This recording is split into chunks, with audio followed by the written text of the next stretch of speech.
Next है पर्यावरण कानून, इन्वायरमेंटल लॉ। इन्वायरमेंटल लॉ क्या है, ये किस लिए बनाया गया, इस वीडियो में हम डिटेल में देखेंगे। तो पर्यावरण कानून पर्यावरण की सुरक्षा, संरक्षण, प्रदूषण नियंत्रण के लिए बनाए गए नियमों और अधिनियमों को पर्यावरण कानून कहते हैं। इसका उद्देश्य है पर्यावरण की रक्षा करना, प्राकृतिक संसाधनों का संरक्षण करना। भारत में 3 बड़े कानून जो हैं बनाए गए थे। पर्यावरण संरक्षण अधिनियम 1986, जल प्रदूषण निवारण अधिनियम 1974, वायु प्रदूषण अधिनियम निवारण 1981। 3 जो कानून हैं बहुत इंपॉर्टेंट कानून बनाए गए थे भारत में, जो कि आज भी इसी पे बेस है हमारा सिस्टम। पर्यावरण कानून की आवश्यकता हमें क्यों पड़ी? पर्यावरण कानून की आवश्यकता हमें इसलिए पड़ी, बढ़ता प्रदूषण था। प्रदूषण को देखते हुए पर्यावरण कानून की रिक्वायरमेंट पड़ी कि प्रदूषण डे बाई डे बहुत तेजी से बढ़ रहा है और उसकी वजह से प्राकृतिक संसाधनों का दोहन हो रहा है। जो हमारा प्राकृतिक नेचुरल रिसोर्स हैं उनका दोहन हो रहा है। औद्योगिकीकरण और शहरीकरण बढ़ता जा रहा है। इसकी वजह से फाइनली ग्लोबल वार्मिंग या क्लाइमेट चेंज हो रहा है।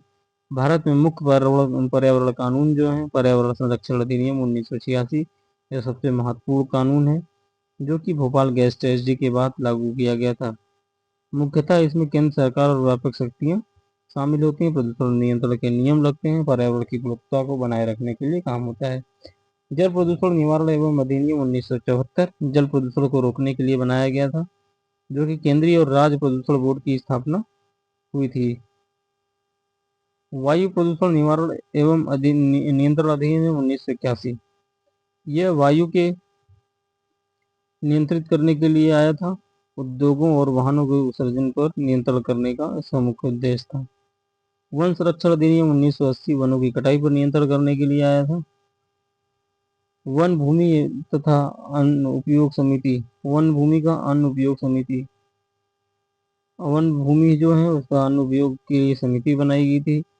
फिर उसके बाद वन संरक्षण अधिनियम 1972 में आया, जो कि जानवरों और पक्षियों की सुरक्षा के लिए आया था। राष्ट्रीय उद्यान अभयारण्य की स्थापना इसी रूल के अंतर्गत होती है। फिर हमारा 2010 में राष्ट्रीय हरित अधिकरण अधिनियम 2010 में बना था। इसके तहत जो हमारे नेशनल ग्रीन ट्रिब्यूनल एनजीटी की स्थापना हुई, उसमें पर्यावरण से जुड़े जो मामले हैं उनका तुरंत निपटारा करने के लिए केस चले गए। तो इसके बाद प्रदूषण से संबंधित शिकायतों की सुनवाई होगी। पर्यावरण संबंधी संवैधानिक प्रावधान है।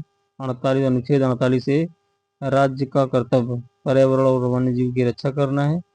और अनुच्छेद 51A का जी जो है वो नागरिकों का कर्तव्य है पर्यावरण की रक्षा करना।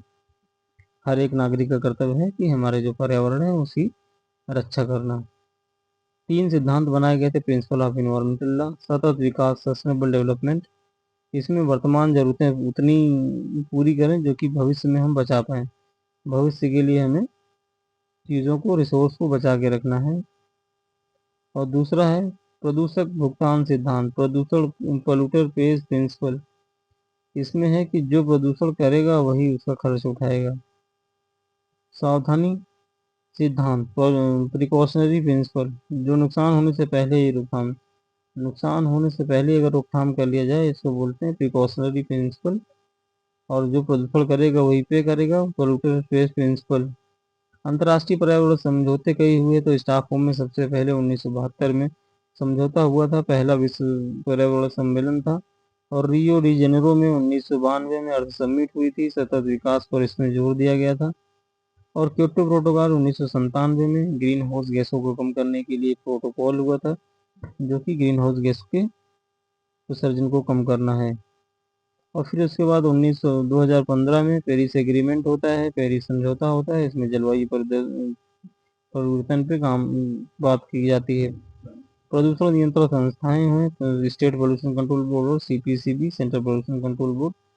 पर्यावरण कानूनों के जो उद्देश्य हैं, प्रदूषण को रोकना है और जैव विविधता की रक्षा करना और प्राकृतिक संसाधनों को संरक्षण करना। इसके साथ साथ दंड और सजा की भी इसमें प्रावधान है। जुर्माना, कारावास, उद्योग को बंद करना, ये 3 तरीके का दंड है। पहला जुर्माना, दूसरा उद्योग बंद करना, तीसरा कारावास।